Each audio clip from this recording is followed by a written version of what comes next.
بسم اللہ الرحمن الرحیم۔ حضرت صفیہ نے کہا کہ میں اپنے بھائی کی لاش دیکھ کر انتہائی صبر اور ہمت سے کام لوں گی۔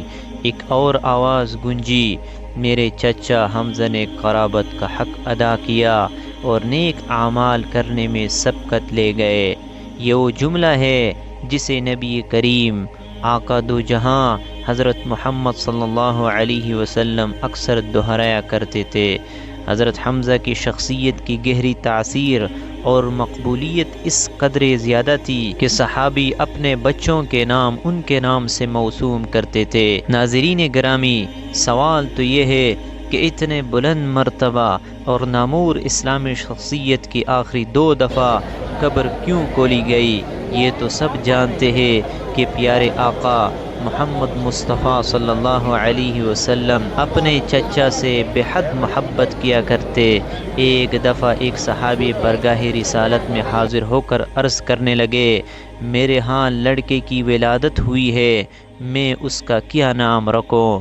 تو رحمت عالم صلی اللہ علیہ وسلم نے ارشاد فرمایا، لوگوں میں مجھے اپنے چچا حمزہ سے محبت ہے، لہٰذا انہی کے نام پر اپنے بچے کا نام رکھو۔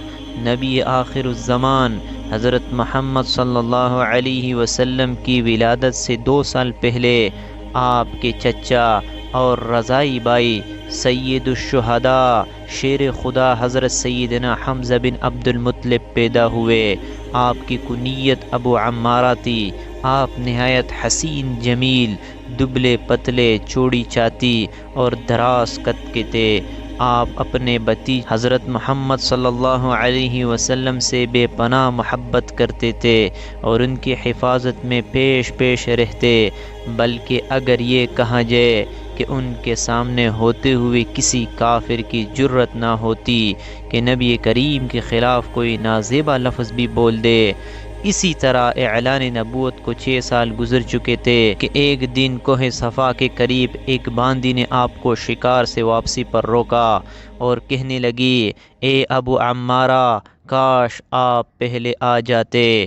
تھوڑی دیر پہلے ہی ابو جہل نے آپ کے بھتیجے محمد کو گالیاں نکالی ہے اور ہاتھا پائی بھی کی، لیکن محمد صلی اللہ علیہ وسلم نے کوئی جواب نہیں دیا اور چلے گئے۔ یہ سنتے ہی آپ جوش میں آ گئے، تیزی کے ساتھ خانہ کعبہ کی طرف بڑھے، بغیر کسی اور طرف متوجہ ہوئے سیدھا ابو جہل کے پاس گئے اور جاتے ہی اس کے سر پر زور سے اپنے کمان دے ماری۔ ابو جہل کے سر سے خون کا فوارہ نکل پڑا اور ساتھ ہی فرمانے لگے، آج سے میرا دین وہی ہے جو میرے بھتیجے محمد کا ہے، اگر کسی میں طاقت ہے تو مجھے روک کے دکھائے۔ آپ مدینہ تشریف لائے تو اسلامی لشکر کے پہلے علمبردار بنے۔ 2 ہجری میں ہونے والی پہلی جنگ میں آپ نے بے شمار کافروں کو جہنم واصل کیا۔ مکے کے مشہور جنگجو اور پہلوان عتبہ کو حضرت حمزہ نے ہی ایک ہی وار میں ختم کیا، جس کے بعد پورے عرب میں حضرت حمزہ کی داغ بیٹھ گئی۔ شوال المکرم 3 ہجری غزوہ احد شروع ہوتا ہے کہ جس میں کفار غزوہ بدر کا بدلہ لینے کے لیے مسلمانوں پر حملہ کرتے ہیں۔ ان کا سب سے بڑا مقصد حضرت حمزہ کو شہید کرنا ہے، کیونکہ جتنا نقصان غزوہ بدر میں کفار مکہ کو انہوں نے دیا اور کوئی نہ دے سکا۔ جبیر بن مطعم نے اپنے غلام وحشی کو، جو کہ نیزہ چلانے میں ماہر تھا، اس کو لالچ دیا کہ اگر تم میرے چچا کو قتل کرنے والے حضرت حمزہ کو شہید کر دے گا تو اسے آزاد کر دیا جائے گا۔ ہند زوج ابو سفیان نے بھی وحشی کو کثیر انعام کا لالچ دیا، کیونکہ ہند کے باب عتبہ کو حضرت حمزہ نے جنگ بدر میں قتل کیا تھا۔ چنانچہ وحشی نے حضرت حمزہ کو دھوکے سے کسی اور سے لڑائی کے دوران پیٹ میں نیزہ مار کر بے دردی سے شہید کر دیا۔ یہ سارا واقعہ اسی طرح بخاری اور مسلم میں روایت ہوا ہے۔ حضرت حمزہ کا پیٹ چاک کر کے ان کا کلیجہ نکال کر ہندہ نے چبایا، پھر ہندہ نے کافر عورتوں کے ساتھ مل کر حضرت حمزہ کے اور کان ناک کاٹ کر انہیں لڑی میں پرو کر ان کے کڑے، بازو بند اور پازیب بنائے اور انہیں پہن کر مکے میں داخل ہوئے۔ جب نبی کریم صلی اللہ علیہ وسلم نے حضرت حمزہ کی جسم کو دیکھا تو آپ صلی اللہ علیہ وسلم رونے لگے۔ آپ کے کٹے ہوئے جسم کو دیکھ کر شدت غم سے آپ صلی اللہ علیہ وسلم کی آواز بلند ہوئی اور فرمایا حمزہ سید الشہداء ہے۔ مسلمانوں، ذرا ایک دفعہ اس منظر کو سامنے لائے کہ جب حضرت حمزہ کی بہن حضرت صفیہ کو پتہ چلا کہ ان کے بھائی شہید ہو گئے اور ان کو دیکھنے کے لیے آئے تو حضور اکرم صلی اللہ علیہ وسلم نے ان کو اپنے بھائی کا کٹا ہوا جسم دیکھنا نہ دیا۔ خیر، حضرت صفیہ کی لائی گئی چادر میں حضرت حمزہ کو کفن دیا گیا۔ چادر اس قدر چھوٹی تھی کہ سر ڈھانپتے تھے تو پاؤں ننگے ہو جاتے تھے، اور اگر پاؤں ڈھانپتے تو سر ننگا ہو جاتا تھا۔ اللہ اکبر! حضور فرمانے لگے کہ سر کو ڈھانپ دیا جائے اور پاؤں پر گھاس ڈال دی جائے۔ حضرت حمزہ کی قبر کشائی کی پہلی روایت حضرت جابر نے بیان کی ہے، جسے امام مسلم اور بخاری نے بھی روایت کیا ہے۔ حضرت جابر فرماتے ہیں جنگ احد کے 46 سال بعد معاویہ بن ابو سفیان کے دور خلافت میں انہوں نے ایک نہر احد کے مقام پر نکالنے کا حکم صادر کیا۔ جب اس نہر کا کام شروع ہوا تو منادی نے مدینے میں یوں صدا لگائی، جن لوگوں کے شہید رشتہ دار احد میں دفن ہے قبر کشائی کر کے اپنے اپنے شہداء کی جسد کسی دوسری جگہ منتقل کر لے تاکہ وہ پانی سے محفوظ رہ سکے۔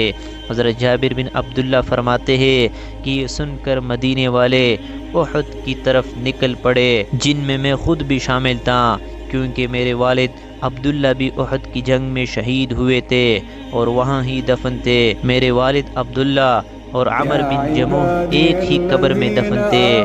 شہادت کے وقت عمر بن جموح کی پیشانی زخمی تھی اور میرے والد نے عمر کی پیشانی پر ہاتھ رکھا ہوا تھا اور اسی حالت میں دونوں شہید ہوئے۔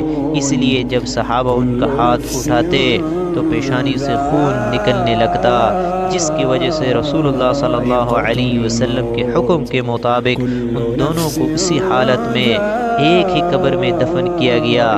حضرت جابر بن عبداللہ فرماتے ہیں کہ جب حکومتی سپاہیوں نے میرے موجودگی میں میرے والد عبداللہ اور عمر کی قبر کھولی تو جیسے ہی عمر کی پیشانی سے میرے والد کا ہاتھ ہٹاتے تو تازہ خون کے فوارے نکلنا شروع ہو جاتے۔ یہ معاملہ دیکھ کر انہوں نے قبر بند کر دی۔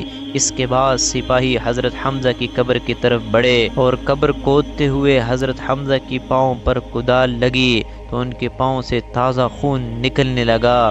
حضرت جابر روایت فرماتے ہیں کہ میں اس بات کا عینی شاہد ہوں کہ تمام شہداء کی جسم تر و تازہ تھے اور حضرت حمزہ تو ایسے لگ رہے تھے جیسے سو رہے ہو۔